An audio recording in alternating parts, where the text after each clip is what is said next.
لمبی مدت کا چیلنج یہ ہوگا کہ جو آپ نے یہاں سے سیکھا ہے اس پر کتنا باقی رہیں گے. آپ نے سیکھا کہ ڈسپلن ہونا چاہیے، پرامن ہونا چاہیے، تشدد نہیں ہونا چاہیے، اور ہمیں اپنی اسٹریٹجیز کو بنانا چاہیے. اس پہ کتنا باقی رہیں گے؟ میں عرض کروں گا آپ کی خدمت میں، جہاں تک ممکن ہے شہداء کے جنازوں کو پرامن بنا لیجئے، باقی چیزیں خود بخود حاصل ہوں گی. شہداء کے جنازوں پر توڑ پھوڑ نہیں ہونے دیں. ایک کام اگر ہم کر گئے، یہ سالڈ کام، کہ شہداء کے جنازوں پر تشدد نہ ہونے دیں، بہت سارے کام نبٹ جائیں گے، بہت سارے کام صحیح ہو جائیں گے. بس پہلی ذمہ داری یہاں پر آئی ہے، یہ میں نے کہا لانگ ٹرم پر. شارٹ ٹرم پر جو ہے وہ یہ جو فخر کا احساس ہے، ہماری قوم اپنے اندر کانفیڈنس گین کرتی دیکھ رہی ہے، ان کو یہ احساس بہت برا لگے گا، ان کو یہ احساس بہت برا لگے گا. تو یہ 3-4 دن کے اندر، جو میرا اپنا یہ خیال ہے، ممکن ہے جب یہ ناکام ہو تو دیکھیں تو اس کو تھوڑا سا لمبا بھی کریں. 3-4 دن کے اندر ہمارے لیے کوئی جال بچھائیں گے اور ہم سے یہ توقع کریں گے کہ ہم اس میں کود جائیں، اور ہمیں یہ کرنا ہوگا کہ ہمیں نہیں کودنا ہے. ہمیں اپنے میدان کو تشخیص دینی چاہیے. بدترین حملہ وہ حملہ ہے جو آپ دشمن کے طے ہوئے ہوئے ٹائم پر کریں. اپنے ٹائم کو طے کر کے حملہ کریں، نہ کہ اس کے طے کیے ہوئے ٹائم کے اوپر جا کے حملہ کریں. اگر آپ اس کے میدان میں، اس کے ٹائم پر، اس کے مطابق حملہ کریں گے، آپ کی جیت کا کوئی امکان نہیں ہے، آپ پھنس جائیں گے اس کے اندر. تو آپ اس کے مطابق مت چلیے. البتہ اگر ہم ان کے جال میں نہیں آئے تو وہ نیکسٹ کیا کریں گے، جو مجھے سمجھ میں آتا ہے، وہ پہلے ایک جال بچھائیں گے، اس میں ہمیں ڈالنے کی کوشش کریں گے تاکہ ہم قومی طور پر دوبارہ اپنے اندر کمزوری کو احساس کریں. اور اگر ہم اس میں نہیں جائیں گے تو پھر ایک بڑی ٹارگیٹڈ کلنگ کریں گے، وہ کسی بڑی پرسنالٹی کو ختم کرنے کی کوشش کریں گے، اور اس سے ان کا ہدف یہ ہوگا کہ قوم کے اندر جو اعتماد آیا ہے وہ اعتماد کسی طریقے سے نعوذ باللہ ختم ہو جائے. اگلے چند دن معرکہ ہوں گے، چند دن صحیح معرکہ ہوگا. ہمارے پیشنس کا، کہ ہم اپنی اسٹریٹجیز اور پیشنس کو لے کر آئیں، اور ان کی طرف سے ٹرکس کا تو ٹرکس کریں گے. اچھا، اس دوران میں خوب افواہیں اڑائیں گے. یہ ٹائم ہوگا ان کی افواہوں کے لیے. وہ خوب افواہوں کو استعمال کریں گے، اور افواہوں کو استعمال کر کے ان کا ہدف یہ ہوگا کہ جو کانفیڈنس گین کیا ہے، کانفیڈنس لوز ہونا چاہیے. وہ اس بات کو پسند نہیں کر رہے ہوں گے کہ ہماری قوم چند لوگوں پہ اعتماد کرے. ان کو یہ بات قطعاً اچھی نہیں لگے گی، تو وہ لوگ اس کے مقابلے میں ریومرز پھیلائیں گے، افواہیں پھیلائیں گے. اس کا ہمیں خیال کرنا ہوگا. خدا انشاءاللہ اگلے تمام معرکوں کے اندر اس قوم کو فتح و نصرت نصیب فرمائے انشاءاللہ. جن شہداء نے اس میدان کے اندر قربانیاں دی ہیں، خدا ان شہداء کی قربانیوں کو قبول فرمائے انشاءاللہ. خدا سے دعا کرتے ہیں ان تمام کوششوں کو، ان تمام امتحانات کو امام کے ظہور میں تعجیل کا سبب قرار فرمائے انشاءاللہ. درود بھیجے گا محمد صلی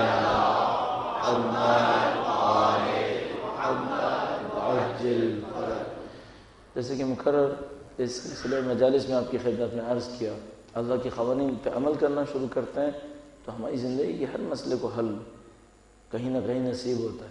اللہ کے قانون سادہ ہے، اور ان سادہ قوانین کی بنیاد یہ ہے کہ یہ فطرت کے اوپر مبنی ہے.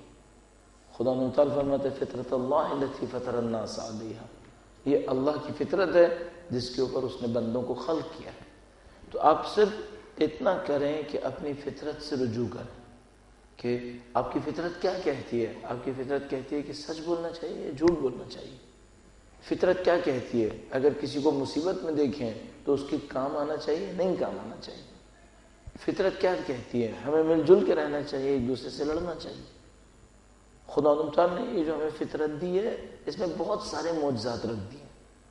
خدا نے انسان کے اندر معجزے رکھے ہوئے. مولا امیر المومنین کا ایک شعر ہے اس سلسلے میں، درود بھیجے گا محمد اور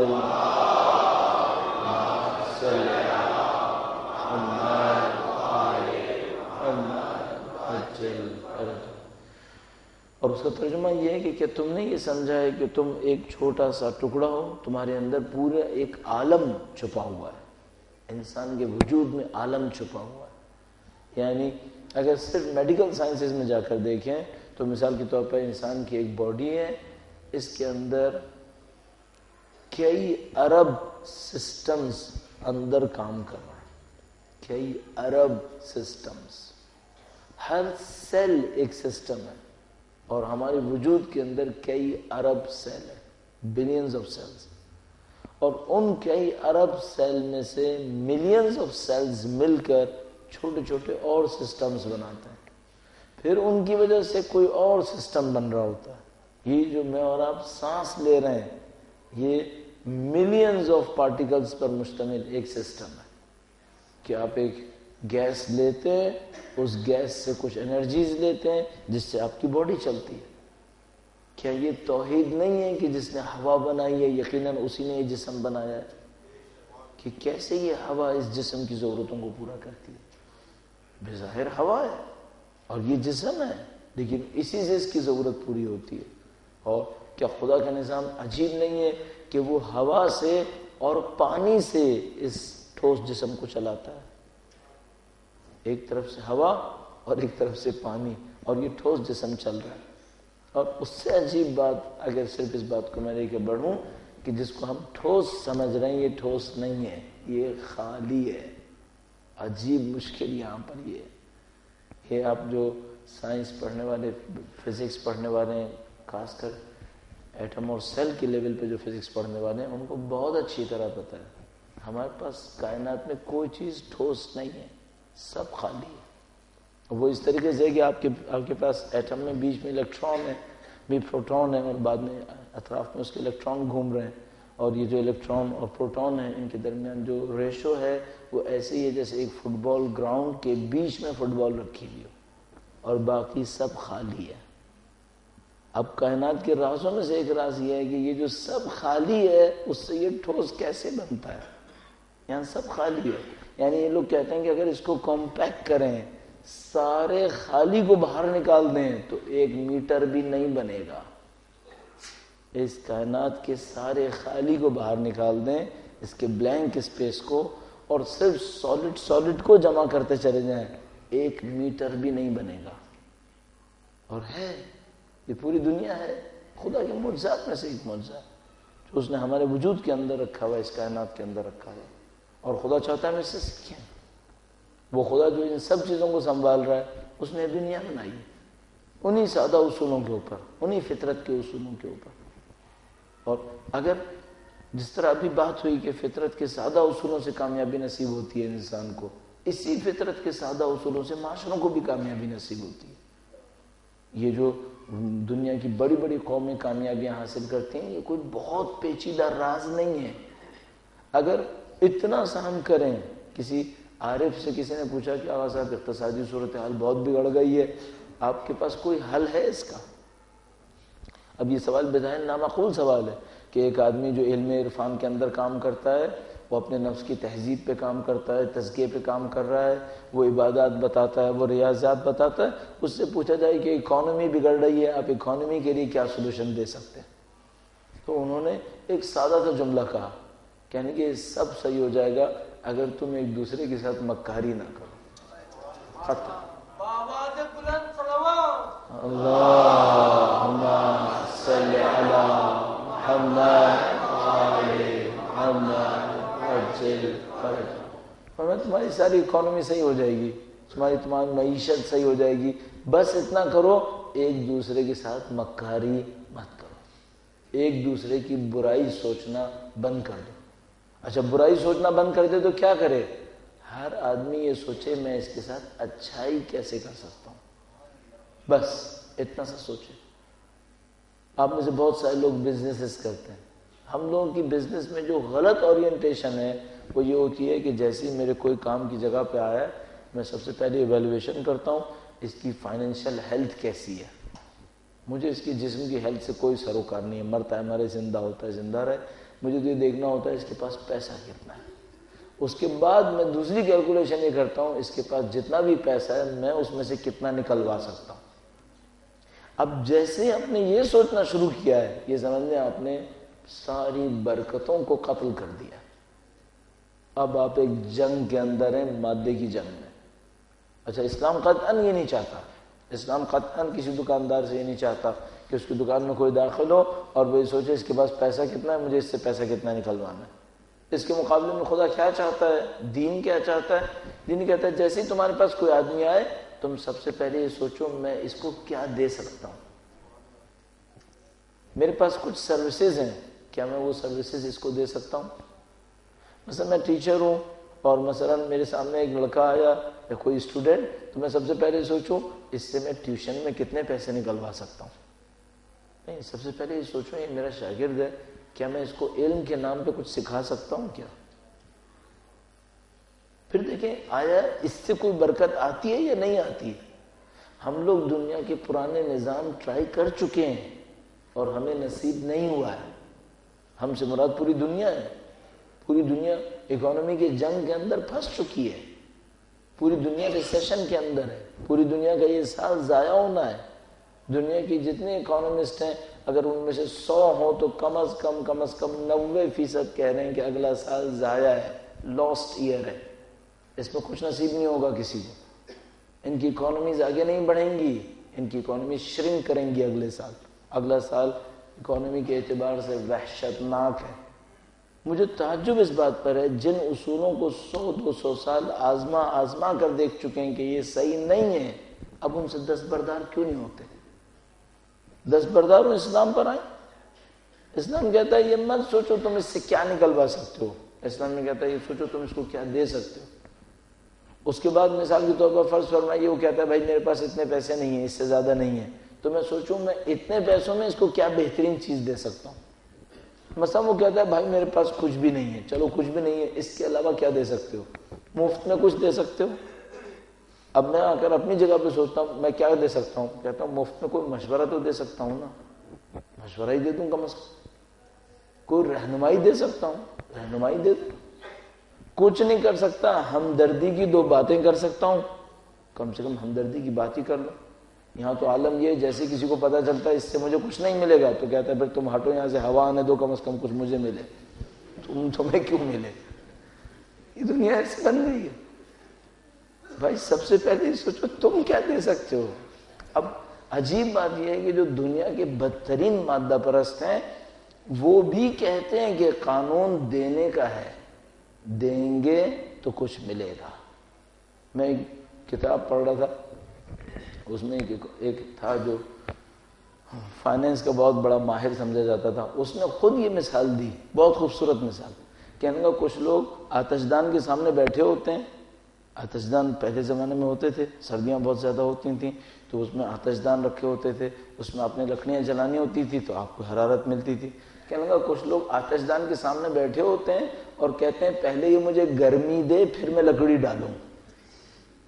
یہ نہیں ہوتا، آپ پہلے لکڑی ڈالو، وہ جلے گی، آپ کو گرمائی ملے گی، پھر آپ کا دل چاہے تو اور لکڑی ڈال دینا، نہیں دل چاہے تو اتنی گرمائی کافی ہے اسی کے اوپر رک جانا۔ اب کوئی کہے نہیں میں لکڑی نہیں ڈالوں گا، پہلے یہ مجھے گرمائی دے، یہاں سے شروع نہیں ہوگا، آپ ساری زندگی لیے بیٹھے رہو گے، کبھی کچھ نہیں ہوگا۔ کوئی جگہ ایسی ہے جہاں پر آپ کو پہلے دینا ہے۔ اب ایک اور مسئلہ بھی ہے، آپ نے خود سے نہیں دیا تو جبرن دینا پڑے گا اور پھر کچھ ملے گا بھی نہیں، پھر کچھ ملے گا بھی نہیں۔ مولا کا ایک عجیب فرمان ہے، فرمائے کہ اگر تم پہ مشکلات آئیں ان صبرتا فجرت مقادیر اللہ وانت معجور، فرمایا تم پہ مشکل آئی اور تم نے صبر کیا تو اللہ کی قدرت جاری ہو جائے گی اور تمہیں اجر ملے گا، اور اگر مشکل آئی اور تم نے چیخنے چلانے کی کوشش کی، جزعتا شکوہ کیا، تب کیا ہوگا؟ وہ جو خدا کی مقادیر جاری ہونی تھیں وہ اب بھی جاری ہو جائیں گی، وہ وہی رہے گا۔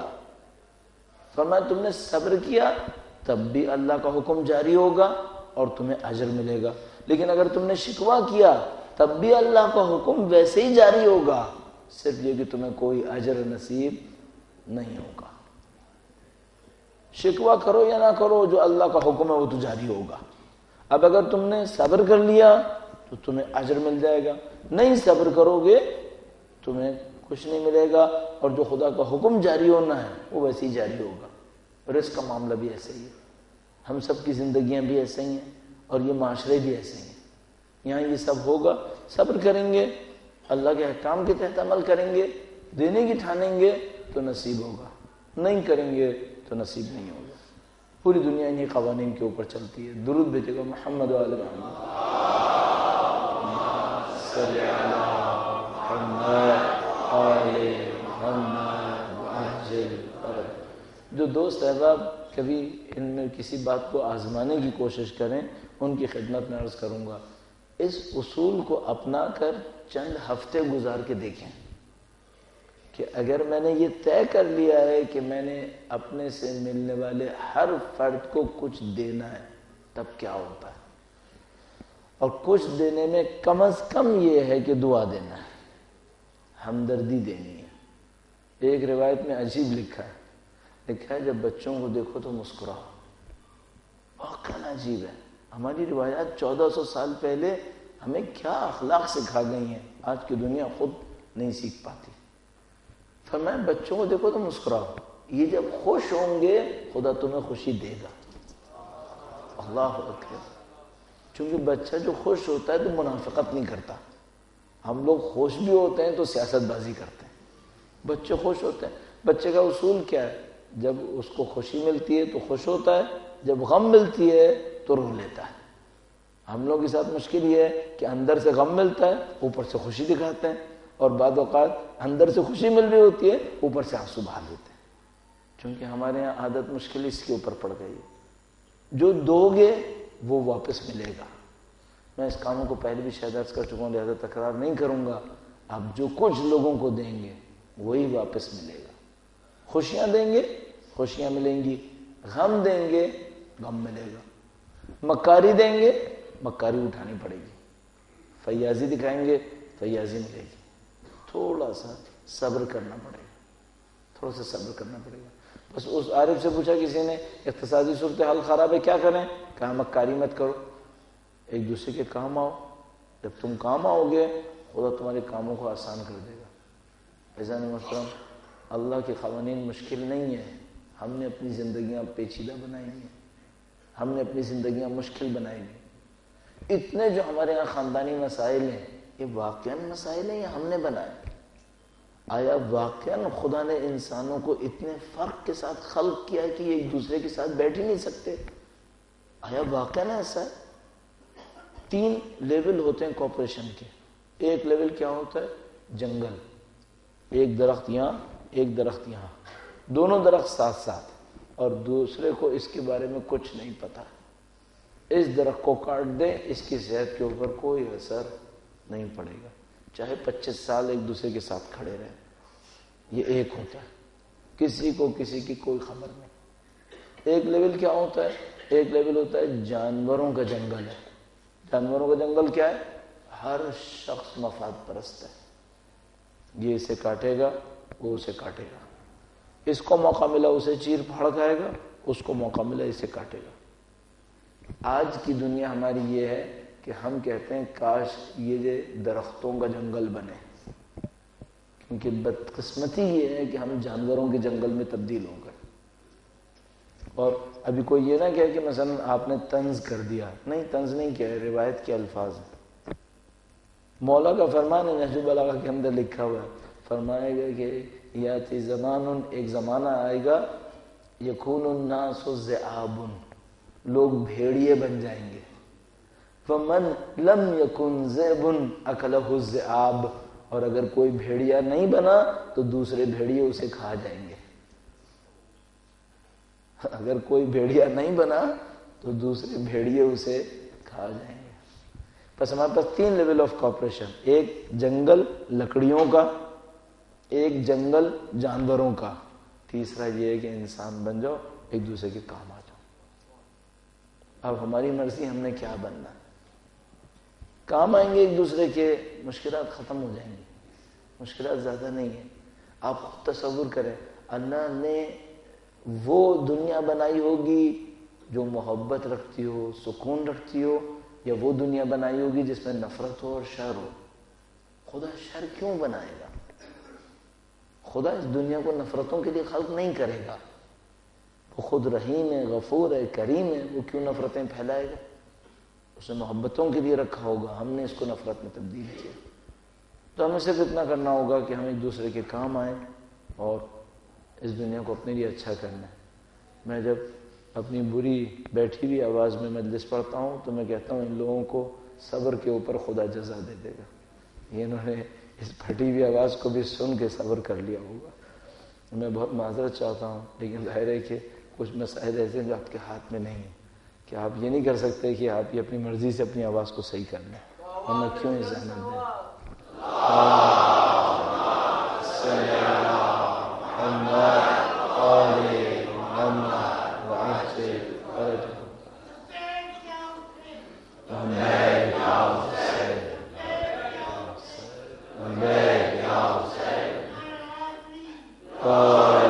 پروردگار انشاءاللہ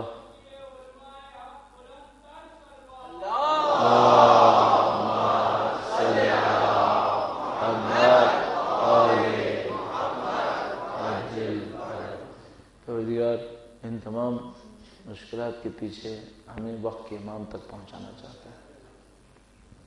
ان کی تشریف آوری قطعی ہے، کوئی شبہ نہیں ہے اس کے اندر۔ روایت میں اتنا سا بھی جھول ہوتا نا تو ہم لوگ اس جھول کو کہہ دیتے کہیں، روایتوں میں اتنا سا بھی امکان نہیں ہے کہ نہ ہو، 100% ہے کہ ہوگا، صرف وقت کا معاملہ ہے کہ کب ہوگا۔ کوئی کوشچن نہیں ہے کہ نہیں ہوگا۔ شیعہ، سنی، وہابی، بریلوی، دیوبندی سب کی مستند روایات کے اندر ہے کہ قطعاً ہوگا۔ اس دنیا کو فرزند حسین کا دیدار نصیب ہونا ہے، سید الشہداء کی نسل سے آنا ہے۔ صرف ایک کوشچن ہے دوستو، ہم لوگ کہاں ہوں گے؟ بس تمام تر شواہد جو ہم جیسے طالب علم جمع کر سکے اس بات کی گواہی دے رہے ہیں کہ وقت نزدیک ہے۔ تمام تر شواہد اس بات کی گواہی دیتے ہیں وقت نزدیک ہے۔ ہمیں نہیں معلوم کتنا نزدیک ہے، ہمیں نہیں معلوم ہم لوگ کہاں ہوں گے، یہ بنیادی سوال ہے۔ اس میں کوئی شبہ نہیں ہے انہوں نے تشریف لانا ہے، اس میں کوئی شبہ نہیں ہے دنیا نے ان کی حاکمیت کے تحت جانا ہے، اس میں کوئی شبہ نہیں ہے دنیا پہ عدل و انصاف ہوگا۔ صرف جہاں پر ہمارا تخمین آتا ہے، جہاں پر ہماری انالیسس آتی ہے وہ یہ کہ ابھی ہوگا یا کبھی اور ہوگا۔ ہمارا انالیسس یہ کہتا ہے یہی دور لگتا ہے، یہی دور لگتا ہے۔ بس اپنا سوال، آخری سوال یہ رہ جاتا ہے ہم کہاں ہوں گے، اپنی ذمہ داری کو انجام دیں گے یا نہیں دیں گے۔ اور اگر ایک لمحے کو سوچتے ہیں کہ وہ آئے اور ہم ان کا ساتھ نہ دے سکے پھر بہت برا لگتا ہے، پھر بہت برا ہے۔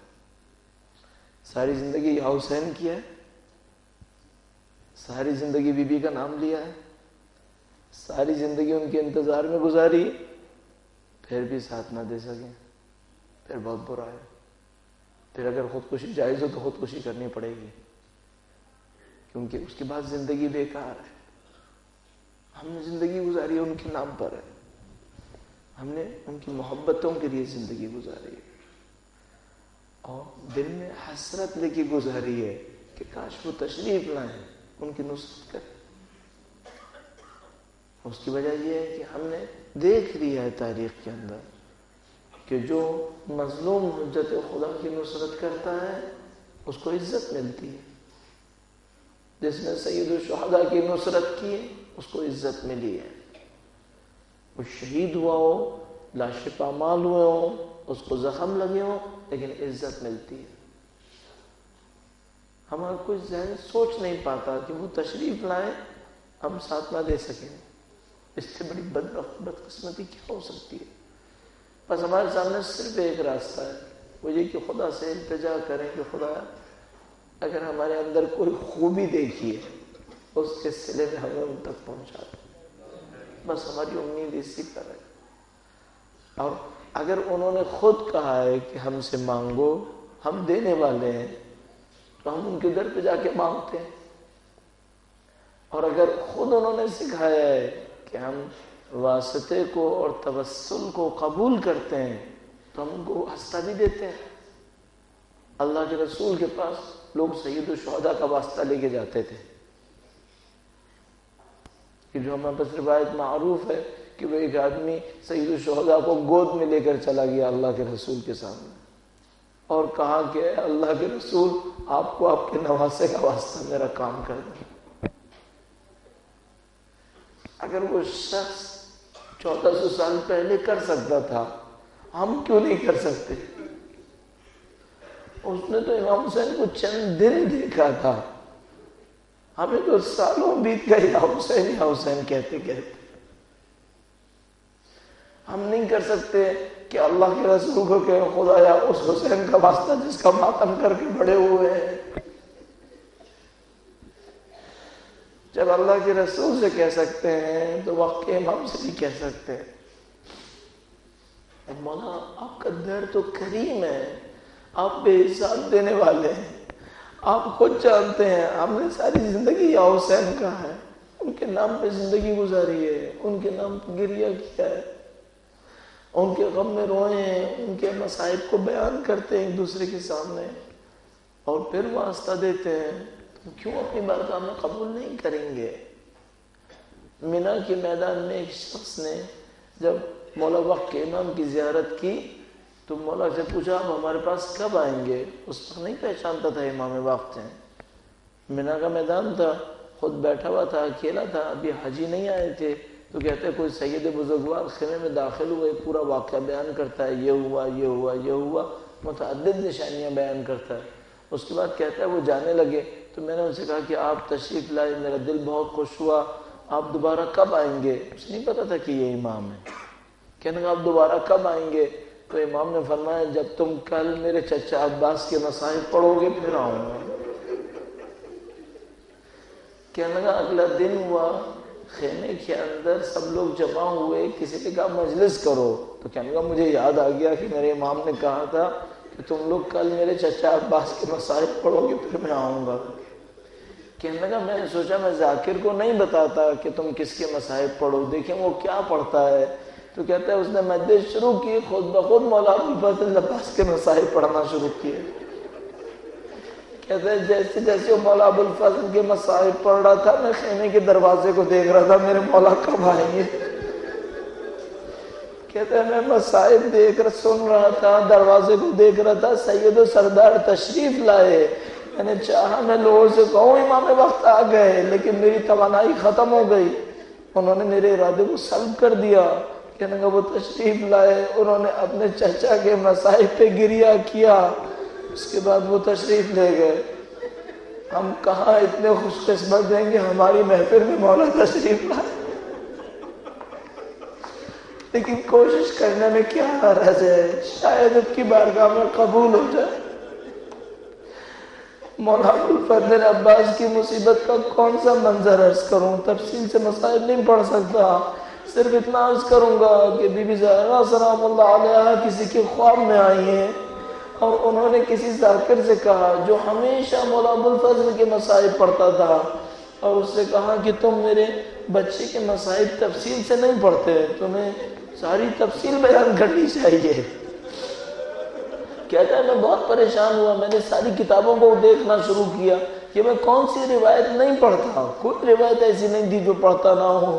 تو کہتا ہے میں اسی پریشانی میں سو گیا تو بیوی نے خود آ کر بتایا، کہا میرے شیعوں کو بتاؤ میرے بچے کے سینے میں تیر لگے ہوئے تھے، اس کے ہاتھ کٹے ہوئے تھے، جب وہ زلزلہ سے نیچے گرا تو کیسے گرا ہے؟ ماتم ہے مولا ابوالفضل عباس کے اوپر، خدا شاہد ہے، جس کے بازو قطع ہوئے، جس کی مشکیزہ میں چھید ہو گیا ہے، جس کے پاس سکینہ کو پانی دینے کے لیے کچھ نہیں بچا ہے، وہ زمین پہ کیسے گرا ہوگا؟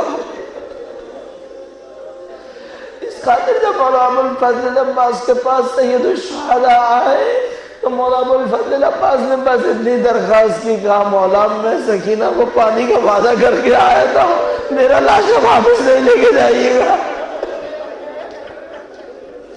آج بھی سید الشہداء کے خیموں سے دور مولا ابوالفضل عباس کا لاشا ہے۔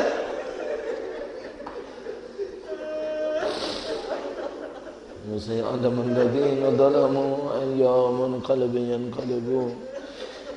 پروردگارہ تجھے اہل بیت کا واسطہ اس قلیل کو ہم سے قبول فرما۔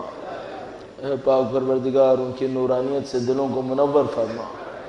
اے پاک پروردگار دنیا اور آخرت میں اہل بیت کی ہمراہی نصیب فرما۔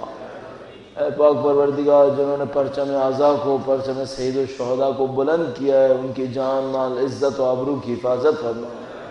جو دشمنان اعزا قابل ہدایت نہ ہو تو باسر جہنم فرما۔ اے پاک پروردگار یہ جو شہید ہوئے عسکری، تجھے واسطہ محمد و آل محمد کا، اس شہید کو دوسرے شہداء کو اپنی بارگاہ میں قبول فرما۔ ان کے پسماندگان کو صبر جمیل نصیب فرما۔ جنہوں نے اس شہید کو شہید کیا، ان پر ظلم کیا ہے، پاک پروردگار ان ظالموں کو بدترین عذاب میں مبتلا فرما۔ ان کی عزتوں کو خواری اور ذلت میں تبدیل فرما۔ اے پاک پروردگار ان کے سرپرستوں کو بدترین عذاب میں مبتلا فرما۔ اے پاک پروردگار تجھے واسطہ محمد و آل محمد کا، سید و سردار مولا اور آقا امام آخر الزماں کے ظہور میں تعجیل فرما۔ ہمیں ہماری اولادوں کو ان کے جانثاروں میں قرار فرما۔ ہماری زندگیوں کا اختتام دین کی راہ میں شہادت قرار فرما۔ ربنا تقبل منا انک انت السمیع العلیم برحمتک یا ارحم الراحمین۔ مثلا دین اسلام کے نام پر جو اس زمانے میں رائج ترین چیزیں تھیں وہ مصر کی جامعۃ الازہر تھی۔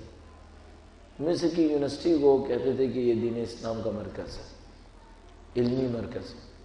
اور مثال کے طور پر جب دین اسلام کی بات ہوتی تھی تو سعودی عرب کو اور ان کے بادشاہوں کو دین اسلام کہا جاتا تھا، اور حتیٰ اس زمانے میں مجاہد کے عنوان سے یاسر عرفات مشہور تھا۔ یہ دین اسلام کی تصویر تھی جس میں ہم سب جانتے ہیں مصیبتیں تھیں۔ نہ کوئی سعودی بادشاہوں اور ان کی بادشاہت کے نظام کا دفاع کر سکتا تھا کہ وہ اسلام کے نام پر دین کو بدنام کرتے تھے، کوئی پوچھنے والا نہیں تھا۔ جامعہ ازہر کا یہ عالم تھا کہ وہاں پر اسلام ڈپارٹمنٹس میں سے ایک ڈپارٹمنٹ تھا۔ اس کا جو پرنسپل تھا وہ عجیب و غریب لوگوں کے سامنے باتیں کرتا تھا، حتیٰ کبھی دین کے خلاف بھی باتیں کرتا تھا۔ الحمدللہ پروردگار عالم نے سب کچھ تبدیل کر دیا۔ لوگ آئے، انہوں نے دین کے نام پر امتحان کیا، ان کا امتحان لیا گیا، وہ آزمائشوں میں کامیاب ہوئے، خدا تعالیٰ نے ان کو نصرت دی۔ جب نصرت ملتی ہے تو پھر سوچنا پڑتا ہے یہ کامیابی کیوں نصیب ہوئی ہے۔ اور بحمدللہ رب العالمین ہم اپنی آنکھوں سے دیکھ پائے کہ بظاہر کوئی وجہ سمجھ میں نہیں آتی کہ کیوں اس طرح کی کوئی کامیابی نصیب ملے، لیکن خدا تعالیٰ نے اچانک طاقت بھی دی، توانائی بھی دی، اتحاد بھی حاصل ہوا، بہت ساری چیزوں میں کامیابی حاصل ہوئی۔ تو ہمیں سوچنا پڑتا ہے اس کے عوامل کیا ہوں گے، اس کے اسباب کیا ہوں گے، ان کے اوپر غور کرنا ہوگا۔ اور بہت اچھا ہے کہ ہم ان تمام باتوں کی اچھی طریقے سے تجزیہ و تحلیل کریں۔ اس کی وجہ یہ ہے کہ کسی بھی وقت جب ہم کسی کام کے اندر کھودیں ہمیں پہلے سے پتہ ہو اگر یہ کریں گے تو کامیابی ملے گی، اور اگر یہ نہیں کریں گے تو کامیابی نہیں ملے گی۔ میرا اپنا یہ خیال ہے کہ کل کے جیسے واقعے کے اندر سب سے پہلا عنصر یہ تھا کہ اتنے لوگ جمع کیوں ہوئے۔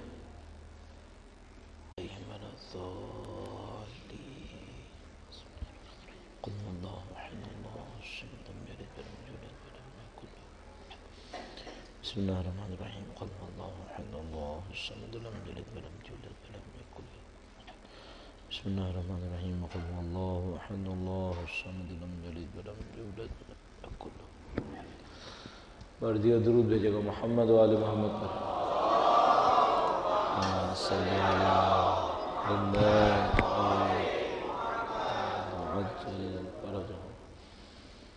اعوذ باللہ من الشیطان الرجیم بسم اللہ الرحمن الرحیم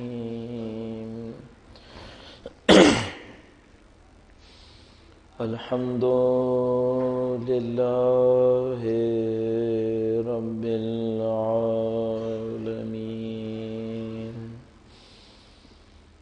الصلاة والسلام على سيد الأنبياء والمرسلين حبيب إله العالمين بالقاسم محمد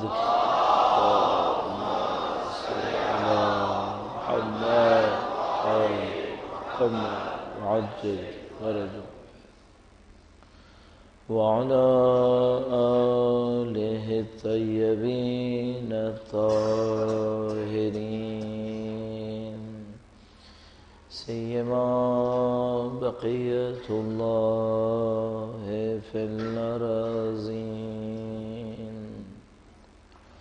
قال الله تعالى في كتابه الكريم بسم الله الرحمن الرحیم.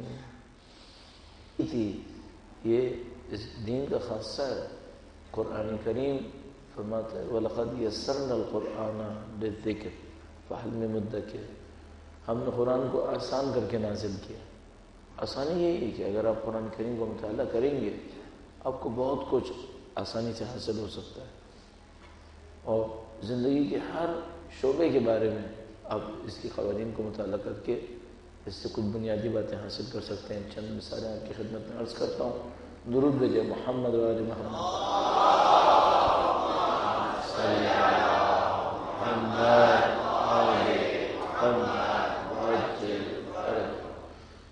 ایک موقع ہوتا ہے کہ کائنات کے انتہائی پیچیدہ حقائق ہوتے ہیں.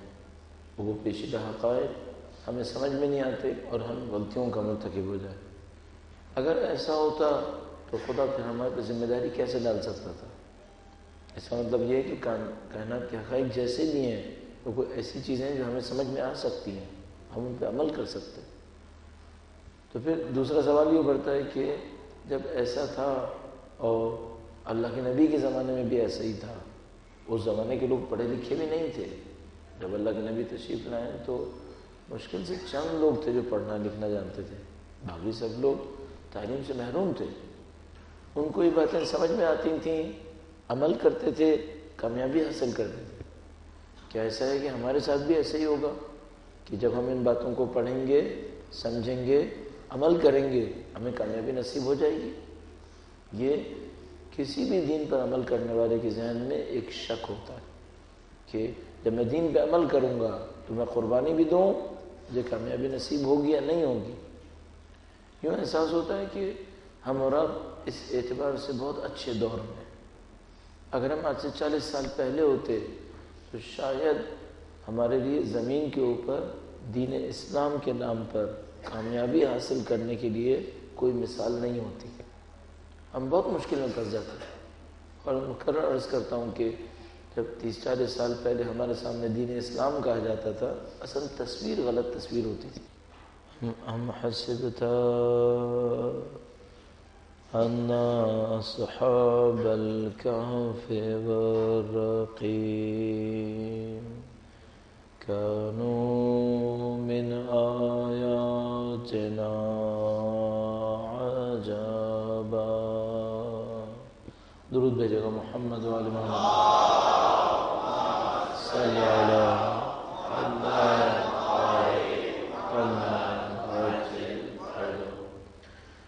پروردگار عالم کا انتہائی احسان ہے، اس کا شکر ہے. اس نے ہمیں اہل بیت اطہار علیہ السلام کی بارگاہ سے متصل فرمایا. خدا متعال کا انتہائی احسان ہے سید الشہداء کے نام پر اس قوم کو عزت، توانائی اور قربانی کی طاقت نصیب فرمائی ہے. اس دعا کے ساتھ کہ انشاءاللہ جب تک زندہ ہیں پرچم سید الشہداء کو خدا دنیا کے کونے کونے تک پہنچانے کی طاقت نصیب فرمائے. اپنی زندگی میں انشاءاللہ فرزند سید الشہداء کے ظہور اور دیدار کی سعادت نصیب فرمائے اور ہماری زندگیوں کا اختتام ان کی راہ میں شہادت قرار فرمائے انشاءاللہ. دعاؤں کی قبولیت کے لیے درود بھیجے محمد و آل محمد. صلی اللہ علیہ وسلم.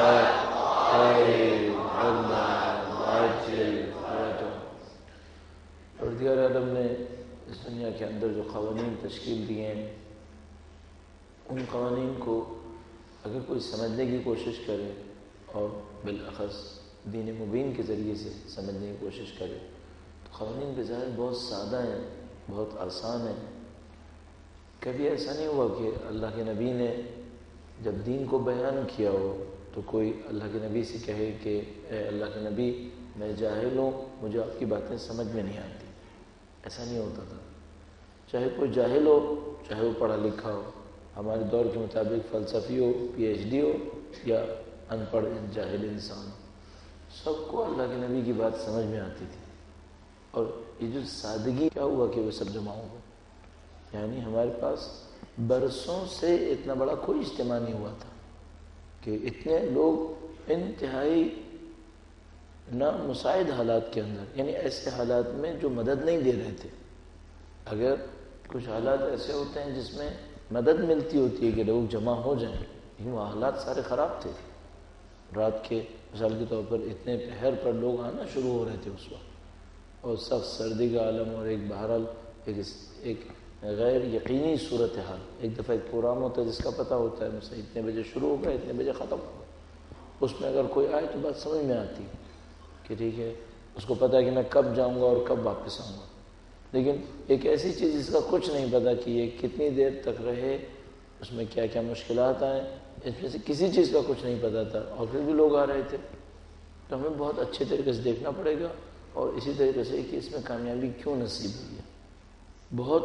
بہت دفعہ ایسا ہوا کہ ہمیں کامیابیاں نصیب نہیں ہو رہی تھیں، کیوں خدا نے متعالی نے کامیابی نصیب کی؟ تو چند باتوں پہ غور کرنے کی خاطر کہ ایسا ہو کہ کہیں نہ کہیں یہ چیزیں ریکارڈ ہو جائیں، ہمارے ذہنوں کے اندر رہ جائیں، تاکہ اگر کبھی ہم سیکھنے کی کوشش کریں تو ہمیں پتہ ہو کہ ہم نے کیا کیا تھا جس کی وجہ سے ہمیں کچھ کامیابیاں نصیب ہوئی تھی۔ اہل بیت اطہار علیہ السلام نے جو نعمت نصیب کی ہے، جو عزت نصیب ہوئی ہے، اور جو فتح نصیب ہوئی ہے، اس شہید کے خون کے صدقے میں واقع ہے جس کا جنازہ وہاں پر تھا۔ یعنی اگر کوئی انسان غور کرے تو یہ بات بہت عجیب تھی کہ کوئی شخص مظلومیت کے عالم میں شہید ہوا ہو اور اس کا جنازہ آپ کی آنکھوں کے سامنے رکھا ہو، اور اب آپ کے سامنے ایک ذمہ داری ہے اور ایک ہدف ہے جس کو آپ کو لے کر چلنا ہے۔ اس شہید بزرگوار کی روح کی اور بلندی کے لیے درود بھیجیں محمد و آل محمد۔